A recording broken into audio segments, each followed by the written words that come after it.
Welcome back to For Amusement Only. This is Nick Baldridge, and tonight I have a special guest, Charles Wolfe. How are you, Charles? Hello. Very well. Thank you for having me on, Nick. Absolutely. Charles is a composer and composed all of the music and produced the sound effects for Drained, the new pinball game from For Amusement Only Games. So, Charles, before we get into your work on Drained, I wanted to ask a little about your work and what you do generally as far as composition. Absolutely. Well, I'm a professional freelance music composer. I write music for everything from films to soundtracks for comic books. I write soundtracks for video games, for pinball machines, and more, podcasts, etc. And I have been very fortunate to get to work on about 40 plus projects in the past 2 years. Wow, very prolific. Indeed. I try to stay as busy as I can. This is my life's work, my life's passion. And I strive as much as I can to get to work with as many people as I possibly can. And when you contacted me with the opportunity of writing a complete soundtrack, and by complete, we mean 50 tracks of music plus 80 original sound effects for Drained, it was a big project for me, and it was an amazing experience getting to work with you and to write the music for this particular project. I'll backing up just a bit. I'll add that I have been writing music for about 20 years now. I hold a master's degree in music theory and music composition from Texas State University. I started playing piano when I was the age of 10. Before that, my mom had tried to teach me when I was 7, but I was a kid who wanted to run around outside and wasn't super interested in sitting down and trying to learn something serious like that. So when I was 11, 10 or 11, I started doing formal lessons with a different teacher and just fell in love with playing music and decided to pursue that as my life's work. That's amazing. So, I wanted to just give a little note about how I found you. With Drained, I had this vision for how I wanted the music to sound, and that's usually something that I think about very early on in the game development process. Mhm. So my thought was, this is a vampire game. I have a lot of nostalgic feelings, of course, towards Castlevania. And I started looking around for chiptune composers, and your name came up, and your website has different samples of your work. And I was just thrilled to hear the different types of compositions that you had available to listen to. Mhm. And so I reached out, and luckily you were able to take the job. And I really was thrilled to work with you because you immediately grasped what I was going for and put just such a marvelous spin on it. I'm really thrilled with how everything came out. Well, thank you Uh, very much. have you ever, prior to Drained, had you ever worked on a pinball machine? I had not. I've played plenty of pinball before that, but I had never actually gotten to write music for it. One of the very first things I did was after getting the job from you was I immediately started watching a lot of pinball videos on YouTube, just and of various titles, just to hear the sound world as much as possible. I knew we were going for a kind of a chiptune vibe, and we of course had the vampire theme, so gothic esque notes, and there's a lot of cinema that plays into those, and there's definitely musical idioms that we'll talk more about later that Mhm. evoke that quality. But I first and foremost wanted to just get reacquainted with the medium and to listen to what other people had done previously, so I could get the right energy. I think that's the key aspect that I ask people when they commission me to do music for their various projects, be it video Mhm. games or comic books or whatever. What's the mood? What's the energy like for something like pinball? It's upbeat, moving, energetic, thrilling. These are qualities that I found to be sort of universal in a lot of the tracks that I listen to across a lot of different styles of pinball, not just chip tune based music. Yeah. So I guess that brings me just more broadly. What was your process once we had talked about the mood and you had done that review? What was the next phase for you? The next phase was to, as I usually do with most of my commissions, is to create a set of either a single or multiple demos in the style or close to a couple different styles, sometimes depending on the project, of what I feel like the client is asking for. And I'll usually keep them fairly short, 20, 30 seconds, and just to get a taste. And it's my favorite quote about music is that talking about music is dancing about architecture. and and it's very true that it can be difficult sometimes to describe something that we can innately understand without having necessarily shared vocabulary. But the best way to talk about music is really to share music. And so the first step was to create some short demos, and that was number one. Slightly more granular, going into creating those demos was starting to, okay, I'm doing chip music. I want this to be have its own flavor and sound world. So I used a synthesizer. It's one of my favorites. It's called Tal Noisemaker, and I went in and started to program patches that were specific for this soundtrack, and went in and started to combine basic sounds from synthesizers, which are like square waves or saw waves or sine waves, and started to cross modulate the different wave types and adjust how much the different signals were affecting each other in various ways to evoke loosely certain instruments. What I needed was kind of a what I called a fat bass sound. I wanted to have something that was kind of a square flute, is what I called it, this kind of rounded flute-esque quality, slightly clarinet-like. And I also definitely knew I wanted to have an organ-esque harpsichord hybrid. And to do that, I delved into FM modulation, which is a very basic type of modulation, frequency modulation. So I have one wave frequency modulating a different wave, and that gives this kind of twangy, plucky sound. And if you adjust the various parameters, you can get it to be a quite short, and that's how you create a harpsichord sound effectively, just from basic waves. Very cool. Yeah. How does your process for composing music differ from composing sound effects? That's a great question. I find that composing music is something that, because I have 7 years of training in how to write music and having a deep knowledge of music theory and how music works on a formal level, as well as a great passion for classical music, I would say until the last 2 years, all of my compositional work was modern concert music for things like orchestra, for wind ensemble, for full choir. That's the type of music that I wrote. And I was writing concertos and I was writing tone poems and stuff like this, large scale works. And so to switch into these like chiptune genre and other genres that I branched out into since then, it was not different in terms of writing music. Writing music is writing music. It was just trying to find what elements defines those genres. For chip stuff, it's obviously all created with synthesizers, and that's the big thing. And the amount of information that's stored in any samples that you use has to be quite low. Hence, 8 bits, a very small amount of information is stored in the drums, for example. That for me is much more organic. I am a pianist by training, and I love to sit and play the piano. And so that's usually where it starts, is sitting at the piano and starting to work out what I would call what are called motifs, small motives, small musical gestures that will be wrapped into the composition. One way that you can create a wonderful amount of cohesion when composing is through the use of repeated cyclical structures, particularly with the melodic elements. So for the melodies, I'll have these short fragments that will be reappearing throughout various tracks. Another way you can tie it together is with instrumentation, right? Using similar instruments or similar synthesizer sounds in this case to tie it all together.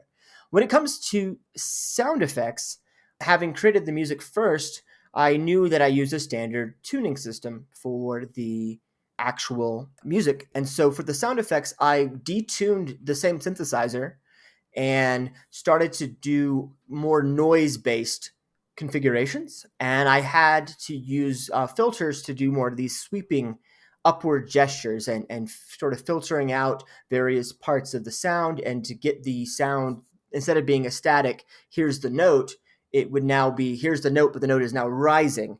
And so that it wouldn't be hitting the exact same notes that the music's playing, because I wanted the sound effects to stand out against the music. And so by detuning the synthesizer to be not equal to any of the notes on the piano, but actually to be falling in between the notes on the piano, it ensured that it would always be starkly standing out compared to the actual music.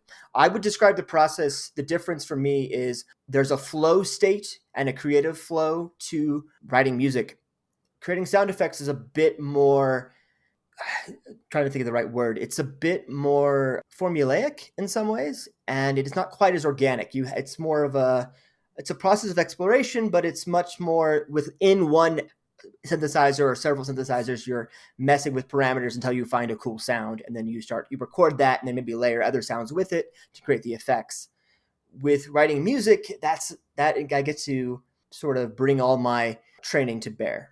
So Charles, I was curious, do you have a particular favorite piece from those that you composed for Drained? There's a number of them that I really liked how they turned out. Every single piece for me, the way that I compose music, which is quite sequential. I usually start at the beginning of a piece and I work my way through the piece. So once I had the first, I would say, 10 tracks finished, I had a good understanding of the chords and the harmonies that I was using.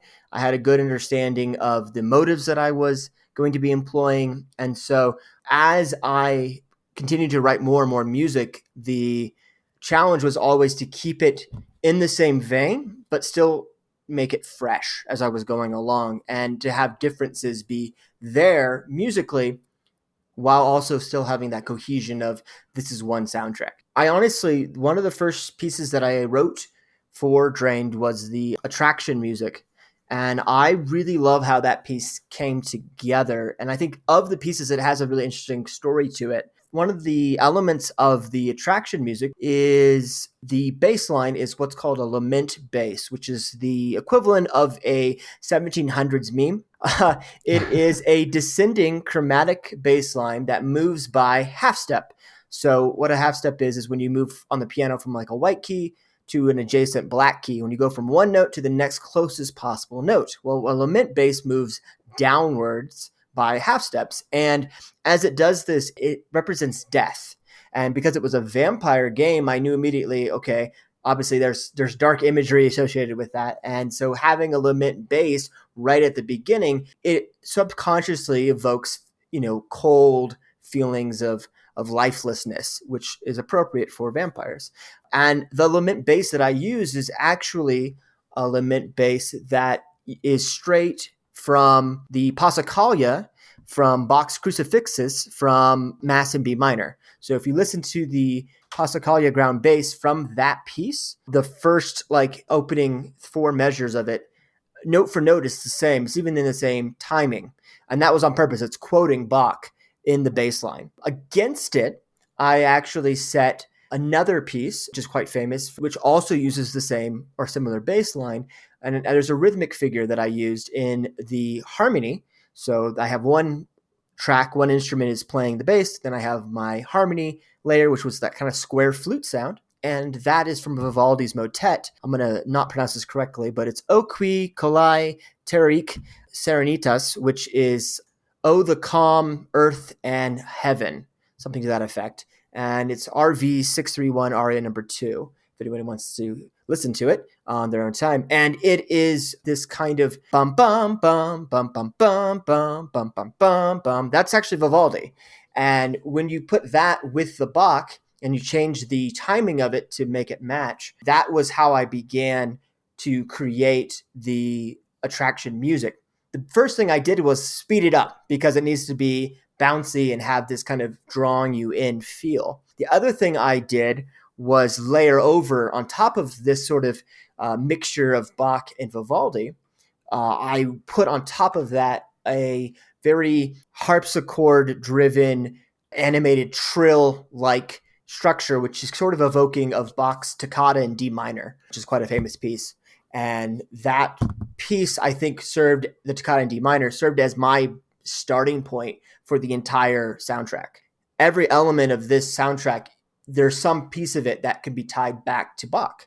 And thinking about the way Bach composed music was not sort of the way we compose music often now, which is called homophonic, where you have a chord supporting a melody, and the melody is the important part and the chords support, and that's how it flows along. Bach was writing counterpoint, where he has several melodies interwinding between each other. And so as the soundtrack progresses, I also use counterpoint in many places to have multiple melodies entwining to give it a lot of energy. That's amazing. So I was aware of some Bach Easter eggs, and one in particular I was wondering if you would share with the listeners. It is used for the high score music. That's right. That is a loose quote that I crafted of a counterpoint, and it is quoting his two-part invention in F, which is quite a famous piano piece. Bum bum bum bum bum bum ba da da da da da da dum. So something to that effect. I'm not a great singer, so bear with me. But that's the element of it. And if you listen to the high score music, I wanted a piece of music that felt period appropriate. And I had a student who had been learning that piece at the time, as most musicians do. Jobs are here sometimes, and they're a little slow others. So, of course, I have a studio where I teach piano and guitar lessons to people, and theory and composition as well. And I was working with a student on this piece, and I'm like, you know what? This piece, I don't want to just use this piece straight up, but I am so taken with these sort of central ideas. It would be really fun to try to weave this Bach element, into the kind of bouncy high score music. So the Easter egg, the treat, is that you actually get to hear some actual Bach instead of my pale imitation of Bach through the rest of the soundtrack. And it was great to, with Nick's approval, to put that in there as a sort of a fun moment for myself, really. Well, it fits so well with the other music. It's just incredible. And knowing more about how you composed some of the other music, including the Attract, which did form the base of the musical language that we shared throughout the various approval processes, it makes a lot of sense. So very cool. Tell us more about other projects that you do. So one thing that I've noticed through this process and kind of observing your presence online as the project progressed is that you seem to support this vast community of indie developers. And I think that is just such a cool thing that you do, supporting all these different projects that I'm hopeful that they're all using you as their composer. So how did you get involved with that? And has that proven to be a beneficial aspect of what you do as a freelance composer? I hope so. I feel it does. I am very grateful to all the people that I've gotten to work with over the past 2 years. It's always sort of been my dream to be a professional composer, but I've always heard, oh, it's so hard. It's, there's too much competition. You won't make it. It's the academic world can be kind of very down on anything that's not classical music. And so coming out of that world and sort of reemerging and sort of reorienting myself to more popular genres and saying, no, actually, some of these modern genres, you actually can do some really interesting things compositionally. And just because it's chiptune music doesn't mean it's lesser. I don't think of writing video game music as writing video game music, or I'm writing pinball music. I'm writing music. Mm-hmm. Full stop. So that was a big shift for me. And so, but I knew that I wanted to do this. And I had, at the time, I was teaching full time, running my own studio. I had 40 students a week. I just didn't have the time. When the big pandemic happened, things slowed down drastically. And it sort of coincided with a friend of mine who had made a small video game. And I said, hey, I know you have like 5 levels of this really fun, simple puzzle platformer game called Gym Trek. And I said, can I score the levels? And we'll work together on this, because I wanted to do the inside process, the full process of putting in the coding and all of that, just so I had done it at least once or twice and felt like I could come at it with some understanding of what's the other side of, say, video game development was like. And so they were very gracious and allowed me to write the music for their project and collaborated with me, and multiple hours were spent and dealt with my trying to learn C# while also doing music and trying to get it all to commingle and not really being a coder per se, but really just being a musician, I went and we made this complete 5-level little demo game. It's actually now on my website. Anybody can go and play it if they want to. And it was really a great first experience. And once I had done one, okay, now I had a little bit of confidence. So then it was, oh, well, I need to set up a website. I knew how to do that from having the studio. I created some social medias, Twitter being one of the very first things that I started. And then from there, I met Modular Squared on Twitter. I believe they've shifted now to Mastodon, so you can find them on Mastodon Social over there. But anyways, Modular Squared has a Discord server called PunkDev. Really cool guy. I joined the Discord server, and they introduced me to the concept of these Wishlist Wednesday shares, which is like a day to share your Steam games. And there's Follow Friday, which is when people tag everybody. And then there was the Screenshot Saturday, where you share a screenshot of whatever you've been working on that week. And once I saw people were actually actively not only sharing, but people were being complimentary and being supportive, I was like, this is really, really awesome. I want to be part of this. And so I would just put those out myself and just started retweeting people and just being positive and supportive. And I'm very grateful and very surprised by the number of people who now follow me on social media. It's been growing and growing. And I just passed 8,000 followers on Twitter. And that's a number that I never thought I would reach. I'm incredibly, incredibly grateful for all the opportunities that I've had. And to go from not sure if I could actually do this to working on so many really inspiring projects with so many really cool people. So yes, I have met a lot of developers through my retweeting and through my networking that way, as a way to kind of go. The big thing about it is marketing, but it's also about making that sense of like community. And it's about, why should someone take an interest in what I'm doing if I don't take the time to take an interest in what they're doing?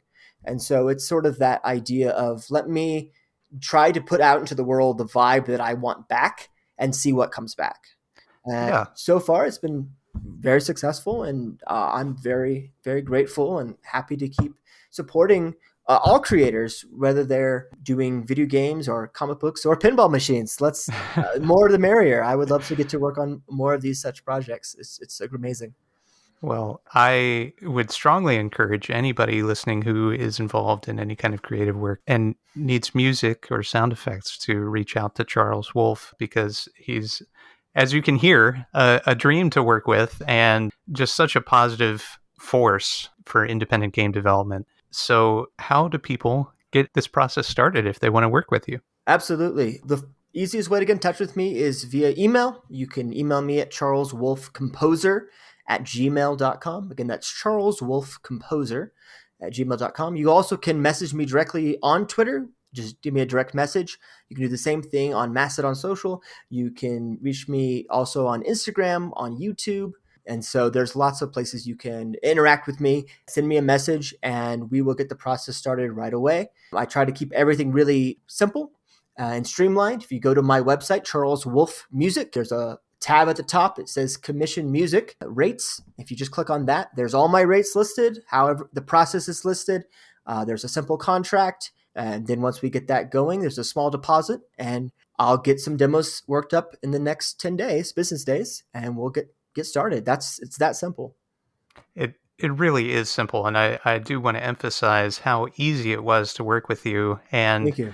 How just incredible the whole process was, because it can be a challenge to communicate the scope of a project that is as big as Drained was to somebody who's not actively developing it. So I found working with you to just be amazing, because you grasped it instantly, having never seen the platform before, and obviously you hadn't seen the game at the time, so right. It was great. And as I say, your support of all these different development communities is just really, it's great to see. I just want to add that it was so great to get to work with you, Nick. I've worked with a lot of different developers.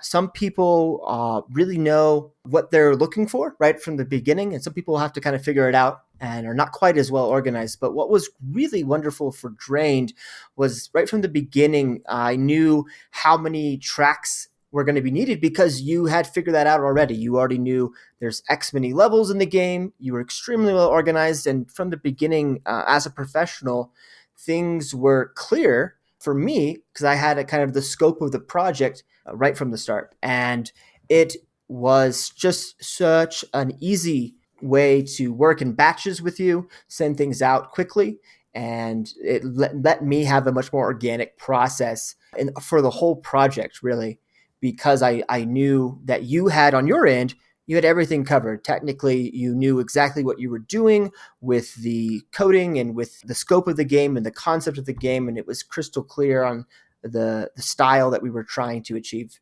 with the music and with the soundtrack overall. So I really appreciate getting to work with you, and I'm just so excited to get to work with you more in the future. Definitely the same, Charles. Thanks so much. And I'm extremely excited for people to be able to play and hear your work in Drained. But aside from Drained and your work on many other independent games and films and YouTube and all the things that you do, I hear that there's an album coming out soon. That's right. This Friday, November 11th, which is only 2 days away as of this recording, my lo-fi, sci-fi, high-concept album, Venture 1, will be dropping on streaming everywhere. It'll be on Spotify, Apple Music, YouTube, Pandora, Deezer, Tidal, and more. If you'd like to support me right now, you can actually pre-order the album on Bandcamp for only $7. You can purchase the album. You'll get 2 tracks right away, and the other 8 tracks will be available as soon as the album is officially released Friday, November 11th. It is a lo-fi album, which was a newer genre for me to compose in, but one that I really enjoyed listening to as a way to relax. And as I continued to explore listening to it, I realized that it was a genre that I wanted to delve into myself.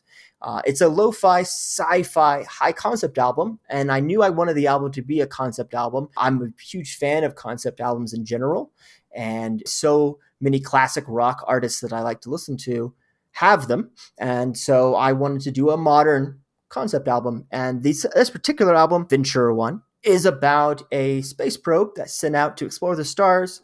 Along the way, they become a self-aware AI and start to question their mission parameters and what they're doing and why they're doing what they're doing. And it's sort of an introspection. For me personally, it was an actual method for dealing with some grief that I have been processing over the past few months due to some very personal things that I won't go into.